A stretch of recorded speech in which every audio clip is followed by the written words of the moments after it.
cool.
Welcome back, Fun Fam, and if you're brand new to the channel, welcome in to Follow the Bradleys of Fun, the Daily Dish, with me, your host, little old Ron E. Bradley. I hope that wherever you are, you're having a phenomenal day, morning, afternoon, evening, that mid-morning brunch break, whatever that might be, middle of the night. I don't know where you're watching from, but wherever it is, I hope your day is phenomenal. Speaking of the day, as of the recording of this, today is the 25th day of the month of April in the year 2025.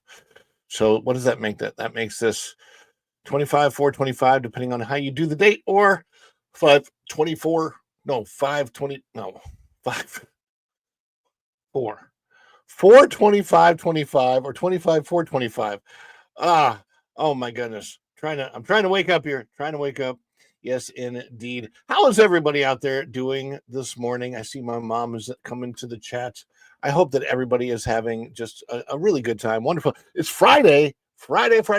I was supposed to be I was supposed to not be here with you all this morning, just to let you know I'm here because I'm not there.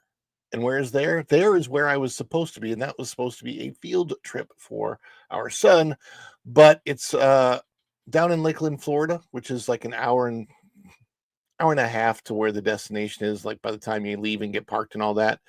And we didn't go. So there you go. Well, we didn't have it. Some park, some nature thing. It didn't technically have to do with any of his classes. It was really just for fun. We were going to go, but we're like, then I realized this is really, really far away. And my son does not like to get up early. So there you have it. Okay. So the sound check, I did my own sound check. Sound, as far as I can tell, sounds okay, at least from what I can tell. Guys, thank you so much for being here. You guys, you are you get me out of bed in the morning. You're my energy. You're the reason I'm here. You're the energon to my transformer. The energon that makes this guy, just like Optimus Prime, transform and roll out of bed in the morning to be here with you. A toast, Autobots. Boy, these are good. I needed to refuel. Energy!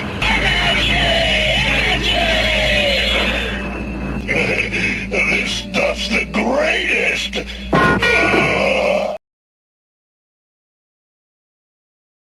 Yes, indeed. This stuff is the greatest.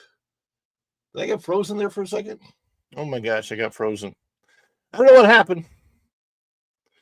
I don't know what happened. I'm looking for things backstage, and I've got my frozen face on. That's never good. Oh, perhaps I should add these assets before I start the show. You think?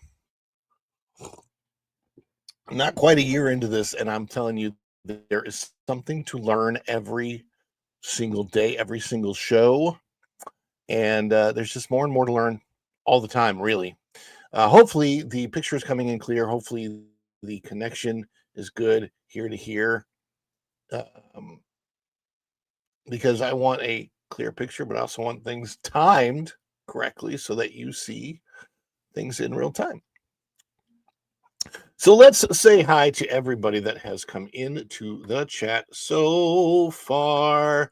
Thank you all for being here. Tom F, great mod through the door in the beginning. Tom F is now modding for just about everybody at the That Park Place network, I think, right, Tom? WDW Pro and That Park Place. T3PO, I think you're been a mod. Are you a mod on Culture Casino as well?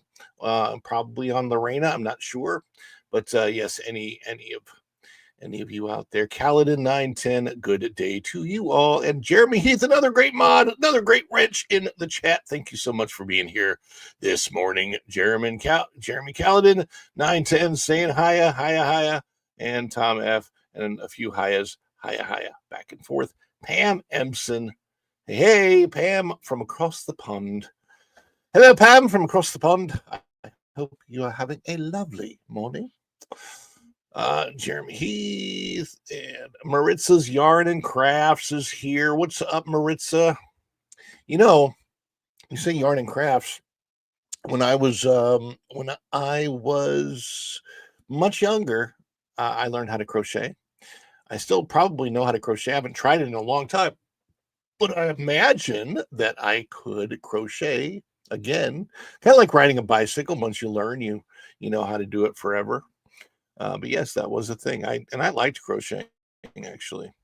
It's funny because in home ec, it's an interesting thing. So I remember my 8th grade home ec class, home economics. I don't know if they have home economics anymore in school, but I had home economics in the 8th grade. And it was divided into trimesters instead of semesters. So you took home economics throughout the entire year, and it was called home ec, but it was trimestered. The first trimester was like regular home economics. So that was cooking, cleaning, sewing, how to take care of your house, how to cook. All those things were part of it. And one of the projects we had was a sewing project. So I learned how to use the sewing machine, learn how to sew. But it was funny because you think people always take traits today, like, oh, it's a girl trait, oh, it's a boy trait. No, I don't know that there are any necessarily that are that. But what's funny is that I sewed, and what I sewed was a pillow of a computer. So like it was in the shape of, so it was very, very boy girl thing, like computer boy, sewing girl, kind of it does, like people attribute that, but it's not really any of that stuff. It's just what I did. And then shop class was the third part. So the first trimester was the home ec, second trimester was typing. And there's an interesting story about our typing teacher. I won't go into on this channel because it's not even channel appropriate.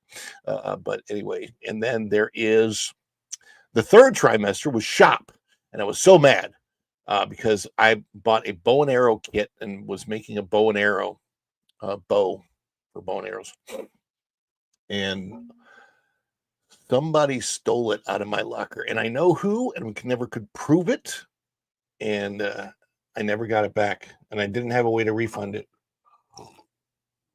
Still got an A in the class, I think. But yeah, I'll never forget the little things like that, right?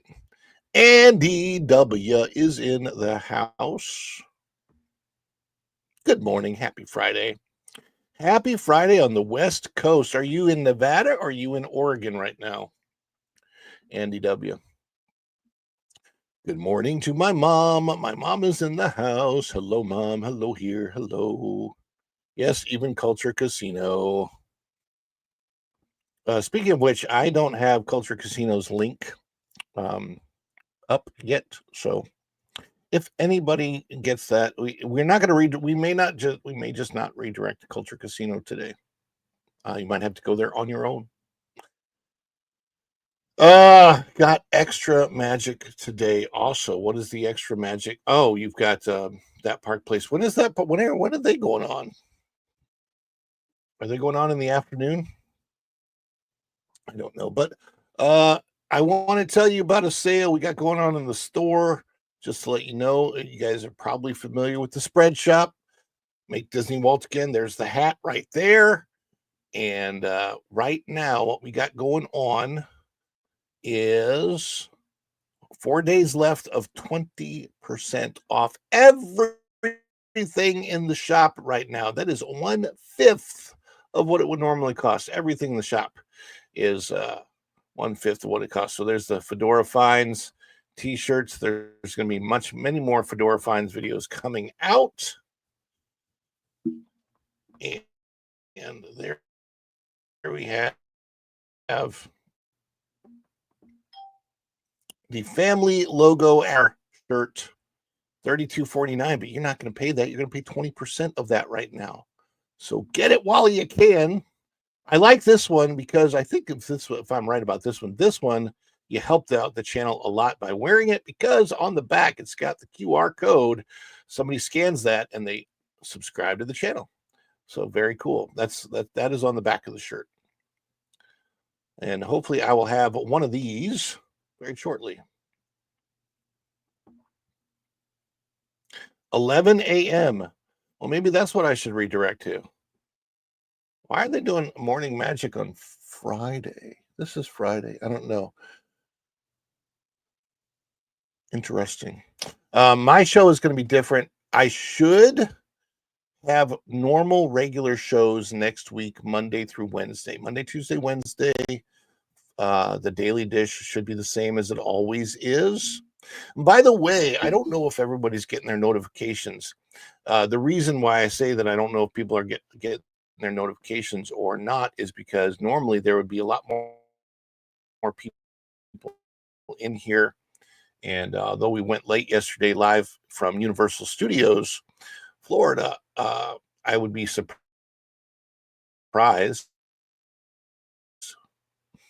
that many people wouldn't be here today, although but they weren't here today. But I am grateful and every one of you, and that is why we celebrate you. Yes, we do.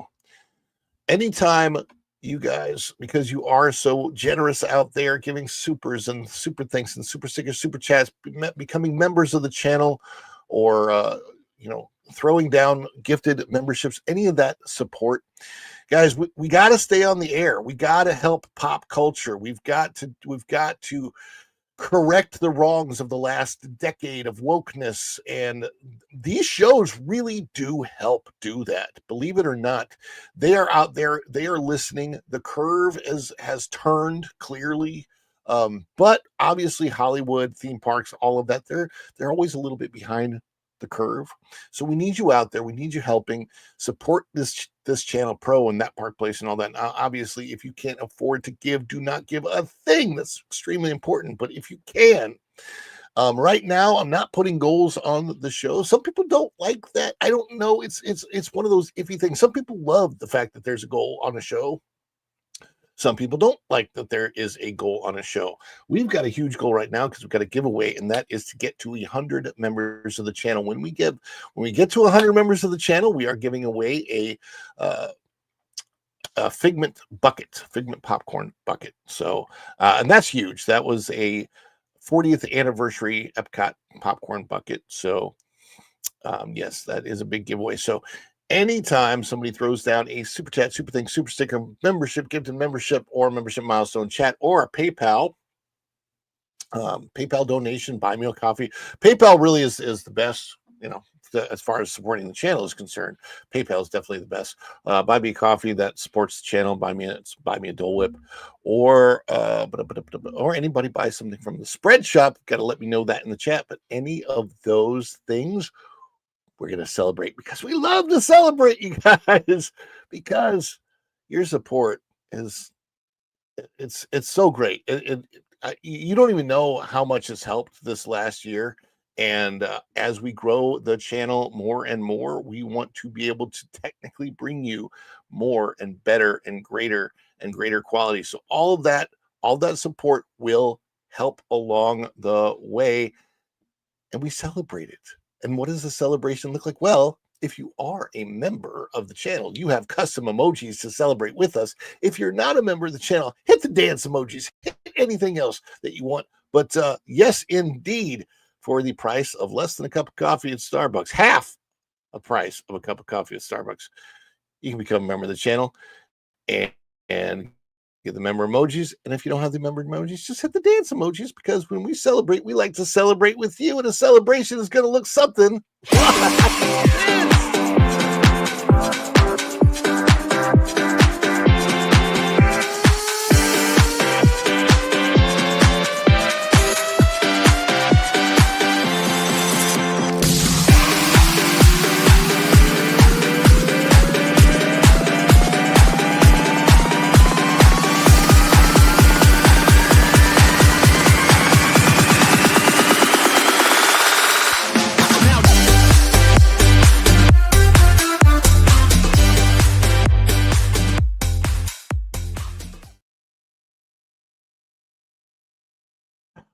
Yes, indeed. We got to have Wookie Cookie celebration.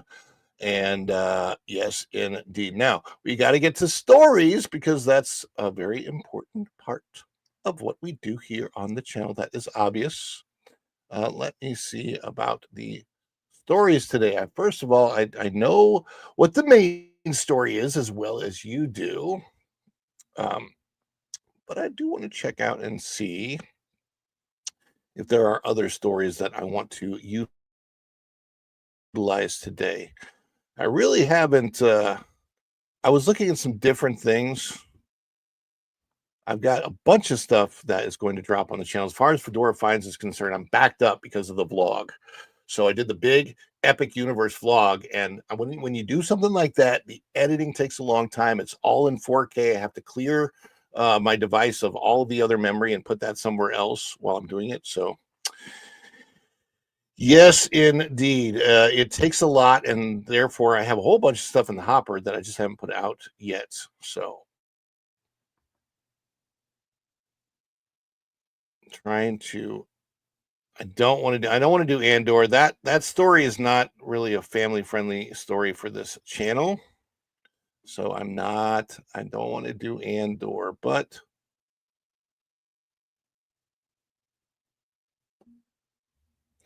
let me look.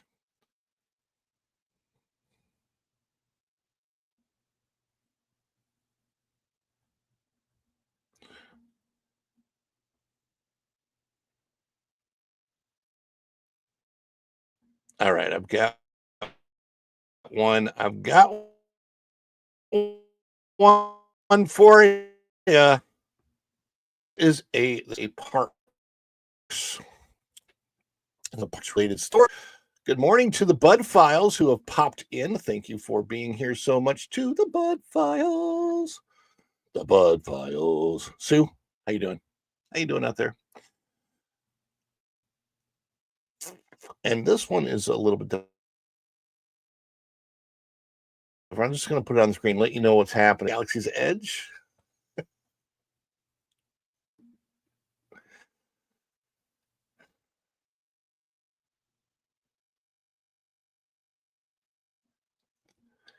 Disney reveals new location for the Mandalorian and Grogu scene coming to Smuggler's Run at Star Wars Galaxy's Edge. This is one of those non-story stories. This is by Martin Stone, out of that parkplace.com. Any fans of the Millennium Falcon Smuggler's Run at Disney's bi-coastal theme parks, Disneyland and Disney's Hollywood Studios and Walt Disney World, got a surprise from Star Wars Celebration's Disney Experiences panel. The last destination has been revealed for its 2026 update. As we previously reported, adventures with Din Djarin, the Mandalorian, and Grogu are being added to the mix of possible scenarios in Smuggler's Run, an attraction where vacationers get to crew the Millennium Falcon on an adventure through a galaxy far, far away. Since our initial reporting, more details have emerged. The new Smuggler's Run experiences will be tied to The Mandalorian and Grogu, the forthcoming theatrical film based on Disney Plus's streaming series, The Mandalorian. Jon Favreau explained This isn't going to retell what happens in the movie. It's more like participating in something that's happening just off camera from what you see in the film. Since the initial tease at South by Southwest, we've learned that the update will include 4 new locations, 3 of which were revealed to be Tatooine, Bespin, and Endor on April 22nd. Fans got even more information. A 4th destination has been revealed, as guests will be able to fly over Coruscant, the capital city of the Empire and the Old Republic before it. They even announced a surprise for the engineers. Frequent writers have complained that engineer is, let's say, the least interesting of the possible crew positions. Imagineers may be hoping that with the new reveal, there will actually be squabbles about who gets to take the role instead of who has to. Now the engineer will get to interact with Grogu, the child, or baby Yoda himself. Or maybe they're adding a consolation prize to a little sister who has a super competitive dad and older brothers that need to rack up a high score. uh, I've done Smuggler's Run a great number of times and have still no idea if what I'm doing matters at all. It feels like it doesn't, but that's just me. Until recently, the Galaxy's Edge timeline has been sacred to Disney. That's in keeping with Kathleen Kennedy's insistence that the land be entirely new and based not on the original or prequel trilogies. Her point of view, as conveyed to Dan Cockrell, was that there are way more Disney Star Wars stories ahead of us than behind us. Okay. Yeah. Kathleen Kennedy. Make them good, and maybe we'll listen, but so far they've sucked. With the Mandalorian era Luke Skywalker appearing in Disneyland in this new expansion, it seems Disney's opinion on the matter has drifted a parsec or two. Until the ride opens on May 22nd, 2026, fans, detractors, and internet speculators will have a blast speculating how exactly you'll end up on the Falcon's bridge in this era. Will Han have already lost the ship? Is it on loan to Hondo Ohnaka? Will guests get to interact with Han and Chewie as they fly over Bespin, through wreckage of the Death Star, into the deep desert of Tatooine, or amongst the skyline of Coruscant? Are you excited for The Mandalorian? Doesn't matter. I don't know. I don't know how many people are excited about this story. As I see, there's nobody chatting about it in the chat. How many of you in the chat have experienced Smuggler's Run in either Disneyland or Disney World? To me, I actually get way more excited about being around the outside of the Millennium Falcon or going into the queue, and just before you're on the attraction, you're actually in the Millennium Falcon, which I kind of wish they would almost do more with there, but there's no windows in the Millennium Falcon. It's true of the movie too. It's just, I don't know. It's a non-attraction.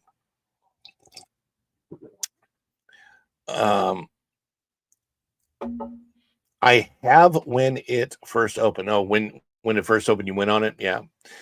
It's kind of with the way they described what it was going to be versus what it is, it's sort of a letdown where you feel like you're not really on. I don't know. It just doesn't feel like the Millennium Falcon. That's when you're actually sitting inside it in the cockpit, which is when it should be the most exciting. You do not feel like you're in the cockpit of the Millennium Falcon. I don't know how to describe it other than that. It's just such. It really is a letdown. Sucks. Maybe this will make it better. We'll see. I hope there is some improvement. Now, here's my question for the chat. Are there any Wednesday fans, Adam's Family / Wednesday fans in the chat? Because that is what I wanted to talk about next. Have you seen, are you a fan of Wednesday? Have you seen the trailer for season 2, which, by the way, I kind of honestly thought they would have been on season 3 or 4 now, because I think it was the first season.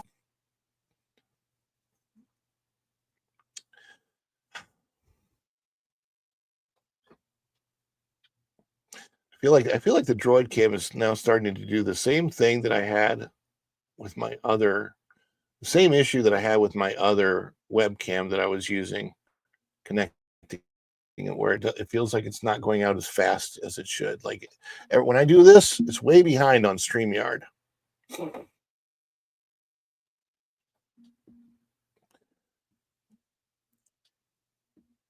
No Wednesday fans in the chat. No fans of the Addams Family or Wednesday or any of that.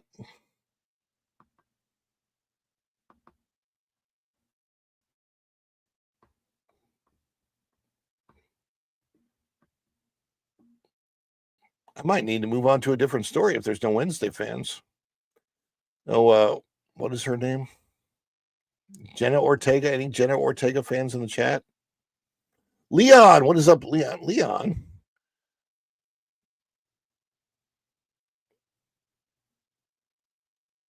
You got doggy problems. Okay. Leon, what about you? Are you a fan of Wednesday of Jenna Ortega or the Addams Family or any of that stuff? Let me know. Bud Files, Andy W. Anybody a fan of Wednesday? Anybody watch Wednesday at all? I watched some of it. No, not a fan. Okay. Maybe I should move on. I was going to cover Wednesday, but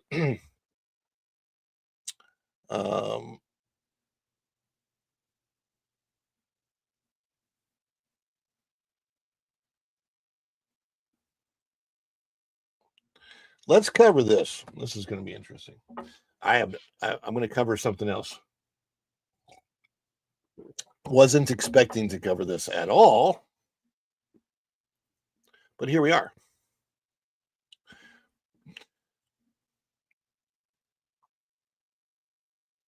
You know what? That makes sense. So, and then Hanging with Eric and Rap says, yes, you liked it. So, but you came in too slow, Erica. You came in too slow. Now I got to cover something else. Can I put something else on the screen? There we are. There it is. I was going to cover the whole Wednesday thing, but I understand, Leon. Actually, my Netflix. I liked Cobra Kai. Survivor, I think, is on. Survivor's on Prime. Good morning, Braylon. Good morning, Erica. Good morning, Jillian. Haven't seen Wednesday. Okay. Well, we're going to move on to Marvel. Okay. A lot of folks are wondering out there what the heck happened to Blade. We were supposed to get a new Blade movie with Mahershala Ali, but the question is, where is it? Is it going to happen? Is it fallen off the rails? Is it out of sight, out of mind, never going to happen? Forget we ever announced it. Well, we are going to find out by checking out this article out of thatparkplace.com. Bookmark it if you haven't already. It's a good site to bookmark.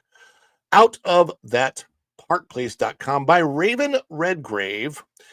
Delroy Lindo breaks silence on Marvel's troubled Blade reboot. It just went off the rails. Well, that's interesting. Marvel's continuously delayed Blade reboot has been stuck in development limbo for years, and now one of its former stars is shedding light on why. Actor Delroy Lindo, who joined the project back in 2021, recently spoke out about his experience and behind-the-scenes troubles that ran deeper than scheduling or script rewrites. Lindo's early excitement and vision for the character. In an interview with Entertainment Weekly, Lindo described the project as one that just went off the rails. He explained that early conversations with Marvel gave him the impression that the studio was eager for his creative input, especially on the character he was set to play, someone Lindo described as a Marcus Garvey-esque figure.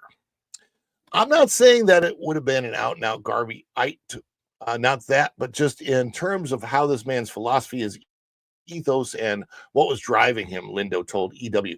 He was a character who had, very similar to Sinners, created a community, a Black community. He was a character who was the head of his community. Despite the promising start, things didn't unfold as planned. It was really exciting conceptually, but it was also exciting in terms of the character that was going to form, Lindo recalled. And then, for whatever reason, it just went off the rails. Lindo's comments line up with what fans and industry watchers have suspected for months since the announcement in 2019. The Blade reboot, starring Mahershala Ali as the titular Daywalker, has hit nearly every creative roadblock imaginable. The film cycled through two directors, Bassam Tariq and Jan Demange, and was repeatedly rewritten amid reported creative clashes. On top of that, the recent WGA and SAG-AFTRA strikes brought the entire production to a halt, leading Marvel to quietly pull the film from its 2025 release calendar. As Deadline reported, Lindo's departure is just one more chapter in what has become an endless struggle for the Blade reboot. Marvel's Blade reboot, cursed with delays and departures. Lindo's exit, along with these ongoing delays, adds to the growing list of complications surrounding Marvel's handling of Blade.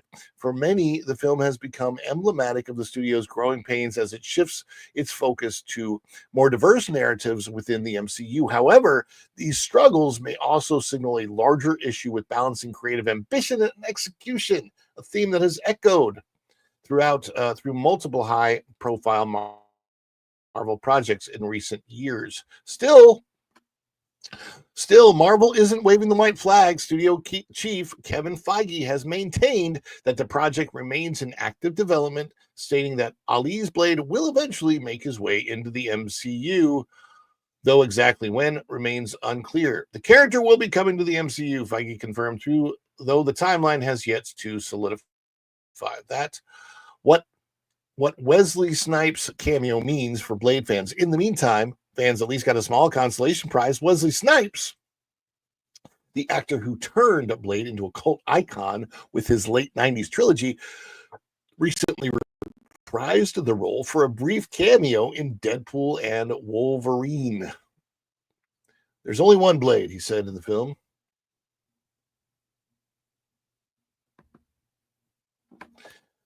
There's only one Blade, he said in the film, in character, and there's only ever going to be one Blade. The cameo offered a nostalgic nod to longtime fans, reminding them that while Marvel's reboot might be stuck behind the scenes, the Daywalker himself isn't going anywhere just yet.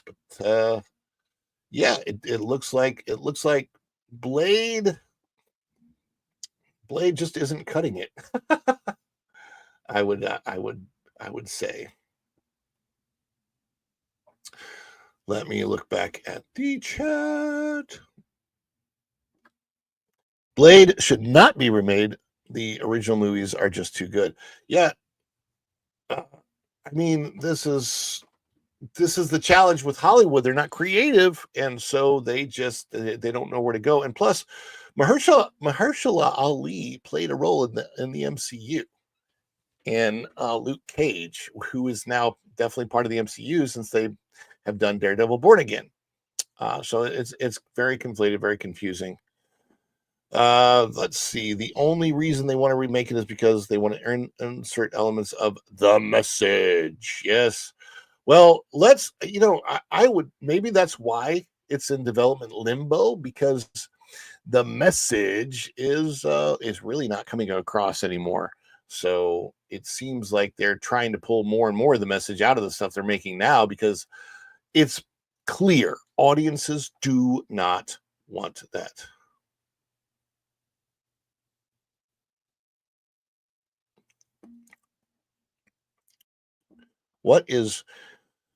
Hey, y'all, tonight, 6 to 7, I actually have made a game plan to save Disney World. Took some extra magic hours, but I think you guys like it. There's, you know what? I have had so many game plans to save Walt Disney World, lots and lots of them. But you know who's not going to listen? Anybody that works at Walt Disney World, anybody that works for the Walt Disney Company. They will never, ever, ever, ever, ever listen to the fans of the company. They don't do that. That's actually in their policy. I know that seems strange, but it is absolutely. Juliet is here. Hello, Juliet.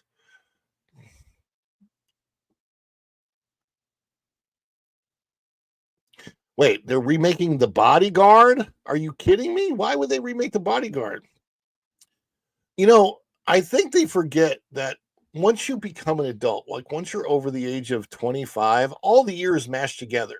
It seemed the same. So things that I did or saw or pop culture that I was a part of when I was 25 years old, which is a long time ago. It's over a quarter of a century ago, right? But they still seem fresh in my mind, like they kind of just happened. And unless you're in a very small demographic of like a 5-year-old to an 18-year-old, new stuff doesn't matter nearly as much unless it's actually going to be new. It matters if it's actually new. Like Star Wars was new when it came out as a movie. Superman, the movie, was new. To see a superhero like that on the screen in that way was new back then. Now they don't have anything new. They need new stuff. Yeah, the female. That's what they did with. What was the movie where the Mel Gibson movie where he could read what women want. They role reversed that to what men want, and it did not work. It did not work at all. The Mel Gibson movie still stands, and it is much, much better. And I think that was Valerie Perrines. Maybe that was her last role. Speaking of Superman. Let's get to the lead story now. This one's somewhat offensive to people that do still like going to the movie theaters for the experience of actually experiencing a movie. Now, let me tell you about my experience of going to see. Hey, Millie, I've been looking for you in the comments of other videos. So if you get a chance, go to one of my any of my other videos that are on the channel and hit me up with a comment there. So my Rachel lookalike.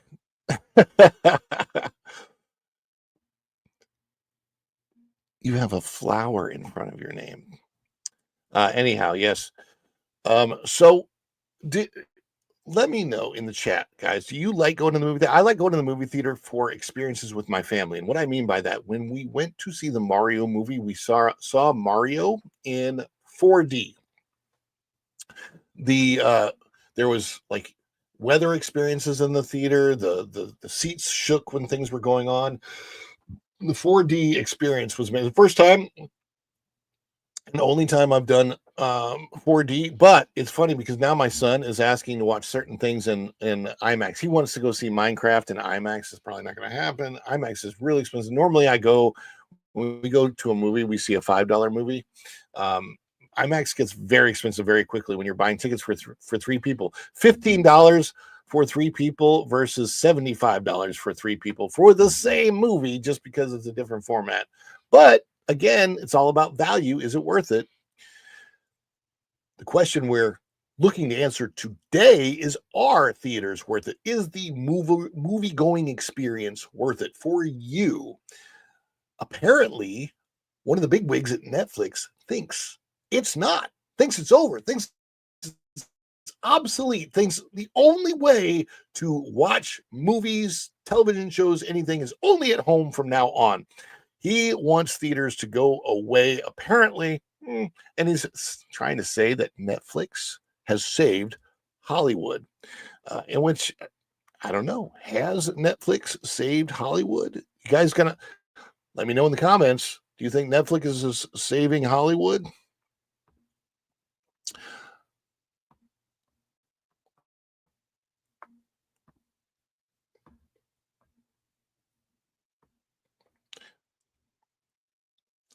So let me get this up on the screen right now out of thatparkplace.com. If you haven't yet bookmarked it, make sure you bookmark that, parkplace.com. And this is a VIP story. So Netflix CEO declares movie theaters obsolete, claims streaming giant is saving Hollywood. And there is the AMC Dine-In Theater at Disney Springs, flagship theater of Disney Springs, flagship theater of the Walt Disney Company. According to the CEO, let me reread that because I want to make sure I get that right. According to the co-CEO of Netflix, movie theaters are going the way of the dodo bird. At the Time 100 Summit, Netflix co-CEO Ted Sarandos made a headline-grabbing statement: "We are saving Hollywood."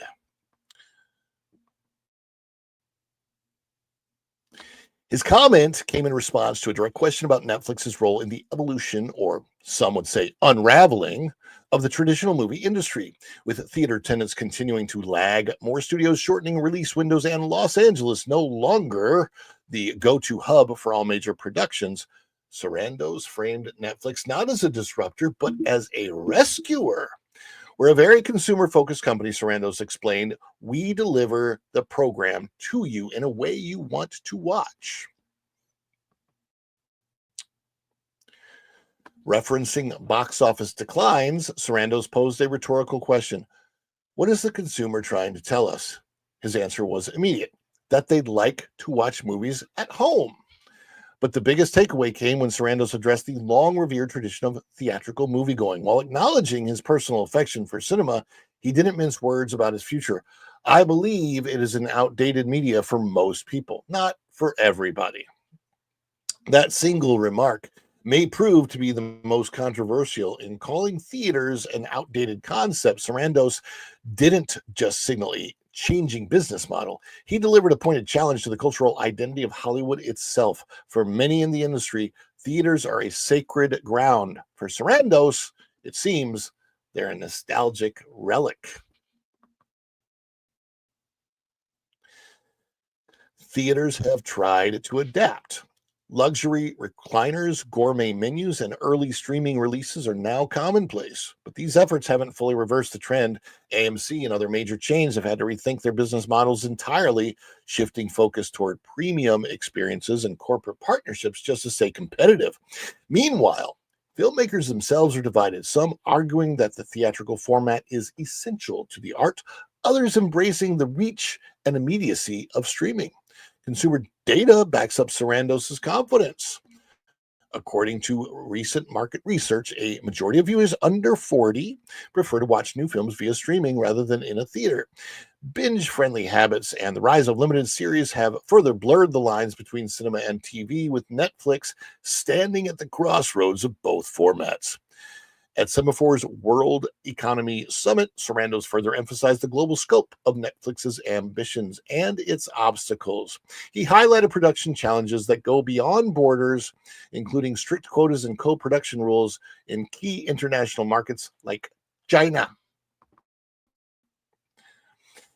What I was saying is, it's often the entertainment industry doesn't get treated like a real business. And that's one of the examples of it, Sarandos said. His comments shine a light on a problem many US-based studios have encountered navigating international red tape while attempting to create globally resonant content. In some countries, entertainment companies face restrictions unheard of in other industries, from local language mandates to the need for government approvals. For a company like Netflix, which operates in over 190 countries, the regulatory landscape is a maze. I can imagine that that would be challenging and difficult to navigate. I can't even figure out how to put captions in different languages on my channel, so I totally get that. Still, Netflix is betting big on global expansion with recent investments in Korean, Indian, and European productions. The platform's model of dropping entire seasons at once has become the industry standard in many regions, disrupting local markets in much the same way it did in the United States. Back home, Sarandos' bold tone reflects a wider confidence within Netflix's executive ranks. With a track record of dominating award shows, breaking viewership records, and creating global franchises like Stranger Things and The Witcher, the company is positioning itself as the next generation studio, one that isn't shackled to the past.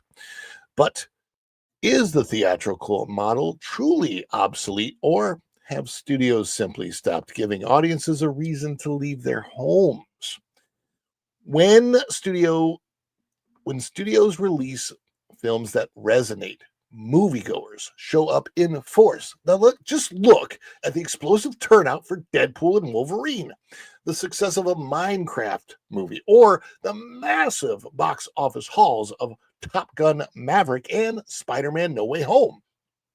These films didn't just perform, they became cultural events. They even left off Avatar 2, which you kind of need to go see at a movie theater, in my opinion, to make it work. This raises an important counterpoint to Sarandos's claim. Maybe the problem isn't the theatrical experience itself, but a slate of content that fails to compel audiences. If the stories are strong, the characters beloved, and the event worth it, people still flock to theaters. It's not just about convenience, it's about value. And right now, many consumers are waiting for the value to return. The message from Sarandos was clear. Movie theaters might still exist, but they're no longer the engine driving Hollywood forward. For Netflix, the focus is on mobility, immediacy, and viewer control. Whether Hollywood's old guard accepts that vision or not, it's becoming harder to deny the momentum behind it. But if Hollywood tried to push back on that, to put more effort into telling stories people wanted to hear, then they could revitalize the theater industry, even in the streaming era. In an era of change, Sarandos sees Netflix not as a participant in Hollywood's decline, but as the architect of its next chapter. Theaters may still flicker with life, but if Sarandos is right, the future of storytelling may be found not in packed auditoriums, but in the glow of the living room screen. So the real question here is the theatrical experience.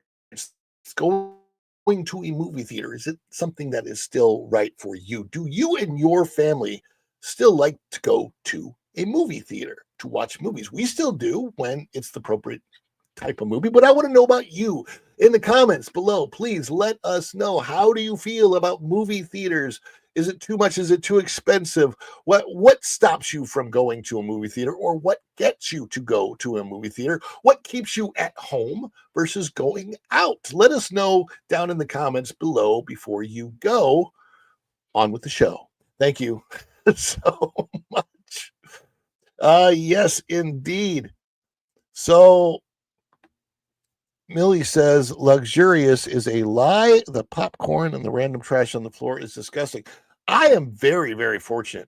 We have a theater here, a local theater. It's not an AMC theater. It's not a Regal. We have Regal. We have AMC.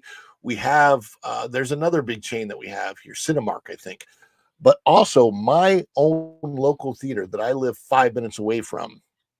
I'm very, very, very fortunate. It is a small theater chain. There's only 3 of them in the nation in this chain, and therefore it's treated like a family business. They have luxury recliners. They have a full menu of food available. They have a bar. I don't drink, but for those that want to, they do have that. And they also will serve you at your seat. There's a little tray that comes out around the seat, luxury recliner. You lay back. It's very, very comfortable. And you can scan there's like a QR code. You can scan with your phone, and you can order on your phone and they will bring it right to your seat, which is very convenient. There is a convenience fee for that too, but it is really nice that they have that available. So the experience at my local theater is fabulous. They always keep it clean. There's not a lot of popcorn. There's not a lot of sticky floors. They have a good staff. They clean up. They know about good customer service, and that keeps us going, as well as the fact that they have $5 Tuesdays and $5 Saturday mornings. Those are typically the days that I'll hit unless I need to catch a new release early enough to review it. Then I'll go by myself. But if I'm taking my family, at least they can make it economical. I think they have free popcorn on Wednesdays it's like bring your own bucket Wednesdays, and you can have as much popcorn as you want. It's very, very cool. So I've been very, very fortunate with that. Yes, and this is, I think, one of the biggest problems, Leon. The problem is Hollywood has suffered a complete collapse because of ideological capture. That whole identity politics thing and quotas for certain superficial types in movies. Superficially, you got to be a certain background, skin color, whatever, this and that. That's bad. That is really, really bad. You do that, and the problem is your focus changes to that instead of the storytelling. When you do that, you can't write a good story. Yes, they are absolutely attempting to make themselves look great, Millie. You are correct. And a lot of people are like you, especially the younger people. Look, theaters are freaking expensive. They can it can be easily $100 just to take your family to the movie theater. It used to be 20, and that was with tickets and popcorn and soda, right? Remember those days when you can take your entire family to the movie theater, 3, 4 people, tickets, popcorn, soda for everybody. It was like 25, $30. And that wasn't that long ago. But yeah, definitely a lack of creativity in Hollywood, uh, all of that. And it's just really sad. It's absolutely sad. Um,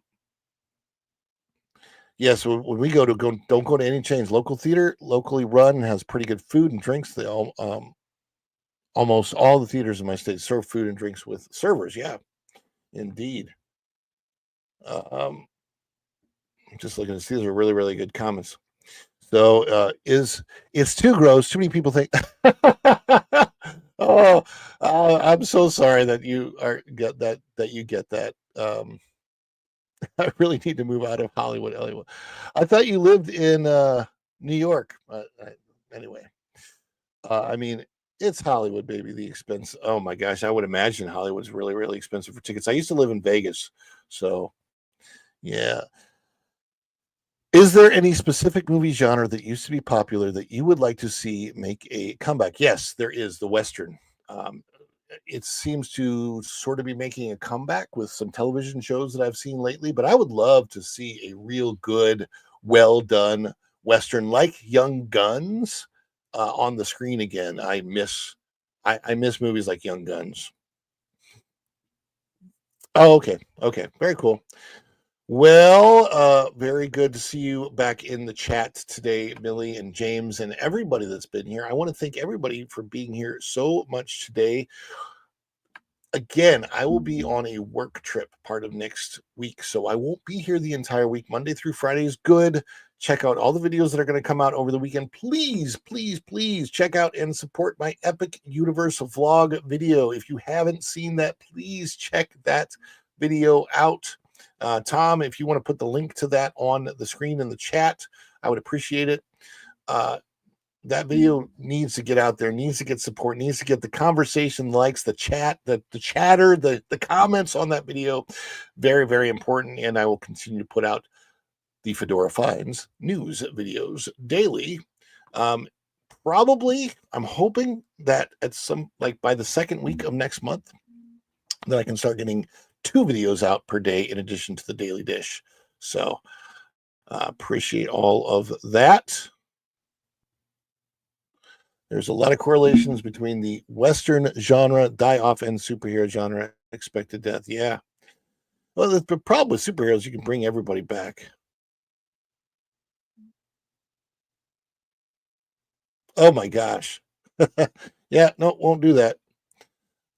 I would like to see James Cagney gangster movies make it. Oh, old gangster movies could be good too if they did them the right way. They are making a Young Guns 3. Well, that will be interesting. I think it was Young Guns that Dean Cain's dad directed. Anyhow, thank you so much for being here in the chat, everybody. I'm moving on. Have a great weekend. Watch the rest of the shows today. Culture Casino, That Park Place, Morning Magic, and all of the rest will be here for you. And we are always here for you as you are here for us. Thank you so much. And until next time, everybody, we will see you real soon. Bye, everybody. Ciao.